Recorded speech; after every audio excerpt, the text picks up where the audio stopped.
The round year. The round year is an ideal that got lost in our modern experience of time, but which is so deeply embedded in old spiritual systems, it often goes unquestioned. It is a simple concept, really. We don't live years, we live the year in perpetuity. When the year ends, the year begins again. The concept of round time. People attuned to the cycles of nature, who spend a lot of their life outdoors, have a deep instinct about this way of experiencing time, and feel its truth to the core of their being, because they are closer to its patterns and can't help seeing them repeating.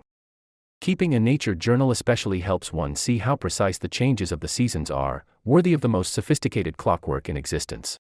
The movements of the planets and stars create exquisite embroideries in the night sky, completing and restarting themselves with delicate precision, and if you have any idle time, I recommend taking a look at the petals of Venus, one of the most beautiful planetary orbits you will ever gaze upon.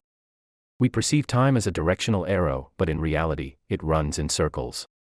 The symbolic year is one such circle, and it fits neatly inside our lifespan, with enough repeats to allow us to understand its dance. What is it like living the round year?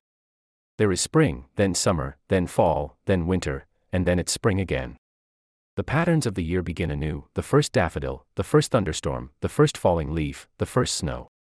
We used to represent this way of experiencing time in spiritual calendars, which distill events that took place over centuries and place them in the confines of a single year. Those events, natural or social, live in perpetuity, linked vertically through history to make their present and their past become one. These events are knots in time, through which we know future's unruly and uncertain threads must pass as well. They introduce certainty, or as close as we can get to it, into a future which presents itself as random, although that is our experience of it, and not its nature. Easter, the fall equinox, that elusive day at the beginning of February which marks the halfway point through the winter, they are not dates on a calendar, they're familiar stations on a circular journey, experiential markers out of time. No matter how long we have been on this earth, we always perceive them the same. They give us access, albeit below the threshold of reason, to the real workings of universal time and the meaning of eternity. The contemplation of eternal cycles brings peace, wisdom, and patience. It helps us get off the treadmill of daily worries, oh, what an ironic thought that is in this context, and places us at the larger scale of repeating patterns, ascending and descending trends and seasons. We're nothing but a bunch of cells, anyway, organized in collections of fractal structures of unfathomable complexity which develop through time and life cycles, live, die and replace themselves while we keep on living unaware of their workings, which maintain our earthly body's recognizable form for as long as we draw breath. We do not have lives, we are life arrays. That is extraordinary enough to make all life and reality sacred.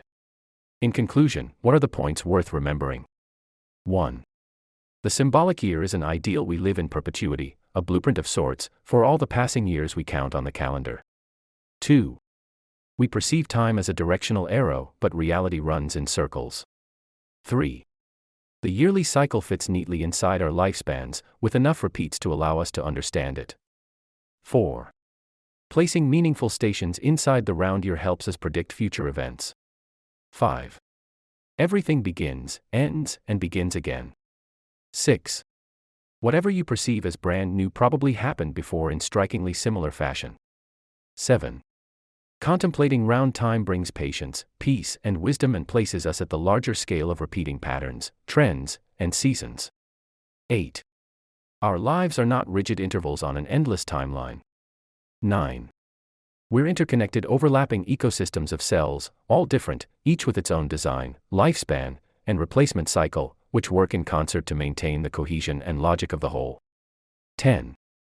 We don't have lives, we are life arrays.